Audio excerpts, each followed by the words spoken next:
Morning, Neeraj. See, I think clearly, Grasim has outlined a very aggressive strategy to enter the paid market. But I think clearly, at least for the next 1 or 2 quarters, I don't think it's going to impact, market measures like Asian Paints, Berger Paints, because these companies have been traditionally been very strong in their domains. So I think we'll have to see how distribution gets rolled out, what are the product segments, Grasim will initially enter, and whether it is going to be a largely a B2B business, because what the market is understanding is that Ultratech has a very large dominance in the cement sector, and that is one distribution kind of chain which Grasim would like to capitalize, and therefore the B2B business could be the first kind of positioning which Grasim would like to sell their paints directly to the real estate builders or to the construction companies. I think on the B2C side it would take a little longer, but I think clearly margins for both Asian Paints and Berger Paints could see a little bit of contraction, considering the fact that Grasim will try to disrupt the market. And I think this is definitely interesting for the market, because after a very long time, we are seeing a very large dominant player who's going to invest a lot of money. I think 6,000 crores has been the initial investment, and the initial top line which the company has said is in the next 3 years they're looking at a revenue of 10,000 crores. So they seem to be pretty serious, Neeraj. But I think it's only a matter of time before we see the actual numbers flowing out, because it's not going to be an easy job to displace the market leader, that is Asian Paints. Within the IT pack, we still consider the mid cap IT basket to be more interesting compared to the large caps. I think within this, we continue to be positive on stocks like KPIT, typically persistent. We believe, that these companies could definitely see a stronger traction in terms of their revenue mix, largely towards more emerging market segments like artificial intelligence, machine learning, because traditionally, IT sector is definitely going to find it more tougher now. In fact, what we have been hearing on the ground is that IT recruitments have been slowing down considerably, and that is now getting more impacted by most of the AI and machine learning kind of initiatives of most of the companies. So I think, whichever company is into AI, machine learning, is definitely bound to do better. And I think Persistent has always been perceived to be a more product oriented company. KPIT has got a strong niche in the automotive sector. So I would believe that any decline, or maybe even at the current level, if one were to look at a 12 to 15 month kind of time span, these companies have got healthy order books, and I think earnings trajectory for FY25 definitely looks quite better.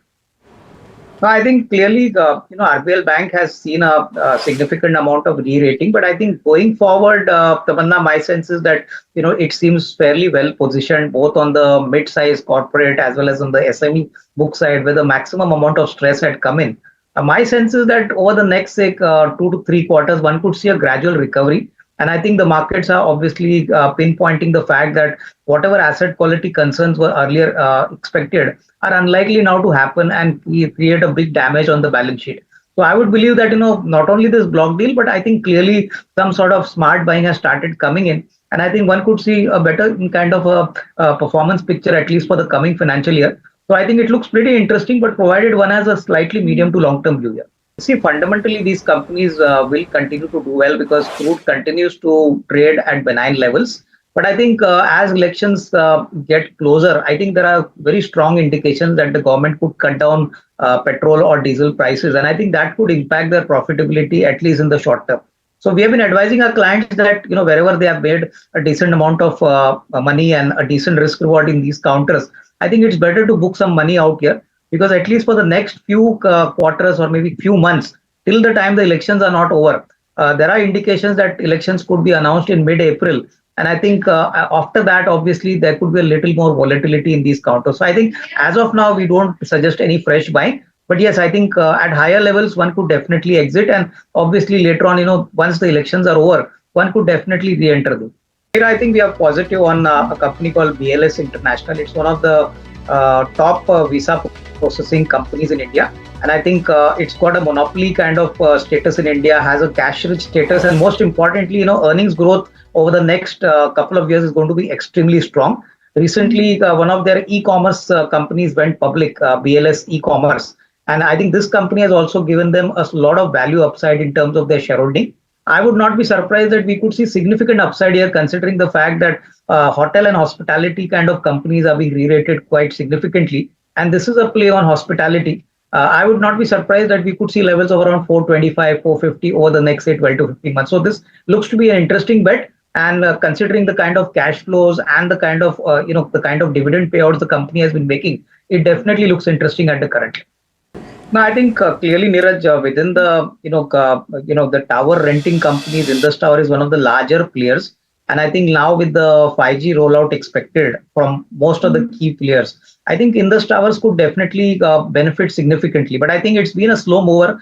Most importantly, my sense is that if one were to look at investment in this company, you have to take a longer term call because rentals across most of the tower renting companies have actually come down. So I think it's a matter of time. Once 5G rollout happens, you will require more towers and more kind of geographical presence. And that is where I think Indus Tower would definitely, have a significant amount of presence because its geographical reach is significant. So to that extent, yes, it's definitely a good, interesting opportunity, but from a longer term perspective. I think clearly the narratives are playing out more importantly rather than the fundamentals. And I think better sense would prevail if one would actually take out some profits off the table because, as you rightly mentioned, valuations have now touched record high levels. And I think if earnings growth does not come in, with the kind of order book which has been announced, I think now execution is very important. If there is any letdown in execution, that could lead to a big disappointment. So I think there's no doubt that going forward, the next 2 to 3 years, revenue visibility is very strong for companies like Electra or JBM Auto. But I think execution is very key. So I think it makes sense to at least book some profits off the table and remain invested, for the longer term. But yes, expensive valuation. So I think I would not buy at these levels. So Neeraj, it will definitely impact them positively over the longer term. But I think in the very near term, I think most of the positives are already there into the price. So I would not be a buyer at these levels. Would prefer to wait for a mild correction. But yes, longer term, I think the kind of positioning Sona BLW has in the electric vehicle space, it definitely has a niche positioning, has a very good order book, and I think at least for the next 2 years, order book is very strong. Revenue visibility continues to be strong. So I would believe, it's always good to buy such kind of stocks on declines. At these levels, I think valuations definitely appear to little pricey. So I think clearly, in this kind of markets, one has to hunt into stocks which are not identified. I think clearly, as I told you, hotel and hospitality stocks still continue to be on our radar. EIH Limited is one interesting opportunity according to us. We believe that, considering the fact that most of the hotel stocks have multiplied quite significantly, here also the geographical presence and the kind of profitability recorded by EH deserves a significant amount of re-rating even from the current odd levels. And of course, from the traditional auto and auto component sectors, we still continue to be positive on stocks like Tata Motors, Ashok Leyland, and Mahindra and Mahindra. So I think, any dip in the markets, Tabanna, is always a good time to accumulate. At these levels, you've got to be very selective. But I think EIH definitely stands out. So we would be buying EIH even at the current odd levels.